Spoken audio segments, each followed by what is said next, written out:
Stalneri with AB Boxing News here with our very special guest, no other than Branden Pizarro. What's going on, champ? How's everything? I'm good, man. How's everything with you guys? Good, man. Just here, another day, busy day at the office, just like you. Busy day, you're training or resting on a Sunday, I'm assuming. Man, at the moment, you're 12-1, Branden. At just 18, you have the whole Philadelphia by storm with your charisma and boxing skills. Is that what you always envisioned at such a young age at this moment, Branden? You know, it's crazy, like, being so young, I didn't picture myself turning pro at such a young age, but I couldn't deal with the amateurs no more, man. So I just decided to turn pro. And I always look at all the, the pros that's up there now. And I used to always want to, like, damn, I need to make noise. I need to have the people want me and like me and have them just to come out. So I always decided, like, I gotta be extravagant. I gotta be extra, like they say with my walkouts and stuff.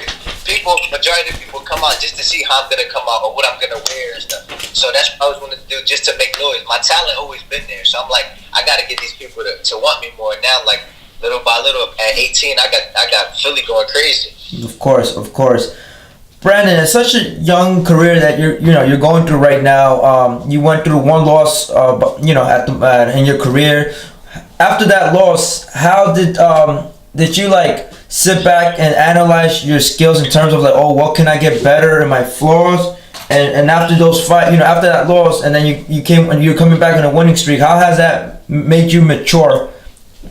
Honestly, that loss it made me who I am right now, because I had a lot of personal issues going into that loss, and I should have pulled out of that fight, having all of that, having everything going on at the moment. But I went in there and I fought with anger, and the fight was real close. I don't know if you was able to see it. The fight was super close. It could have went either way. I feel as though I pulled it off, but I mean the judges weren't in agreement that night. But I didn't complain. I didn't cry. I took it like a man. To the chin, and I just.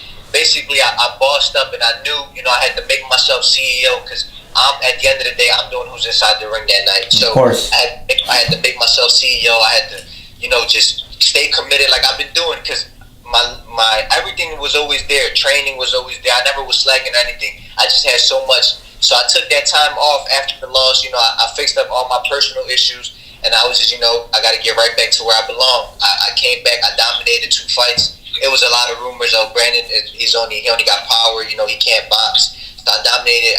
I showed the world that I could come back and become a boxer. So I boxed, and I didn't get touched both fights. Oh, Branden lost his power. So I came back, and now I'm on a 4-0. I'm on a 4-0 streak since the loss. I won 2 by decision, and then my last 2 were both by knockouts. And I'm just focused. At this point, I just want to stay the way I am and continue being focused right now. There you go. Your next fight, which you announced I think 2 days ago on your Instagram, is on November 16 at the 2300 Arena. Any idea on the opponent, and if it will be televised on Showbox? That's what's going on right now. We got a lot in the works. I will be fighting. It is the Friday, November 16th. But the opponent is to be announced, and Showtime is to be announced.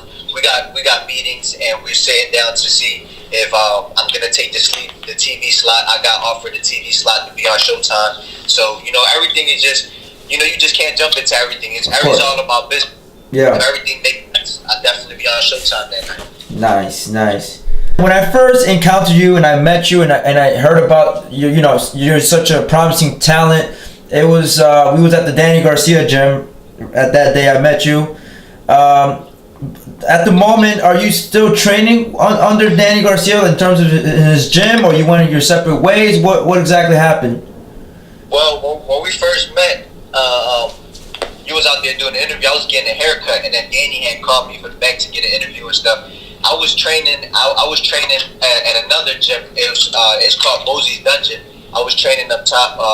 It's in Philly, not too far from Danny. But right after that, I bought my own gym. So now I got my own gym. I'm doing my own thing. My gym is called the Gifts Boxing Gym. I'm private. It's a wonderful facility, and it's open to you guys whenever you guys want to come down and check it out as well. Appreciate it, champ. So in terms of the relationship, it's all good. He gives you advice. Like how's that relationship overall? Oh, Yeah, no doubt, no doubt. The relationship with Danny is real cool. You know, very mutual. I like Danny a lot. We always, it's not always about boxing either. That's one thing I like, because you know everybody's like, oh, they just, you know, people just always talk about boxing. They link up. Now we talk about life, Of course. boxing, whatever it is. We talk about different things. That's what I like about a friendship. It's not always just, you know, boxing. You get bored like that. Yeah. Danny, you know, it's definitely strong friendship. And you know, even that day, we were speaking behind the scenes that we talked about the Thurman Danny fight. You thought, you know, Danny won. It could be debated, you know, the way we see it in two different ways, right? And then he just fought Porter September 8th, and they gave the decision to Porter. What was your reactions towards that, and where does Danny Garcia go from here? Being honest, you know, not being biased, not on no side. This is just the boxing side of me. Me and Danny are always be cool. I got nothing against nobody, so that was a great fight. Personally, I definitely did see Porter pull it off. You know, it was a real good fight. I seen the 7-5 Porter's way, and I was bummed because he's from Philly. I wanted him to win. I had him, of course, you know, against everybody. Now I got Danny winning and stuff, but I seen Porter just, how I look at it, Porter was a little bit more hungry than he was, which, you know, at the end of the day, it's boxing. You got to be that way, you know. Of course. So that's what happened. Porter was a little bit more hungry in them, like, you know, 10th, 11th, 12th rounds, and he ended up, you know, pulling it off. But again, much respect to both of them.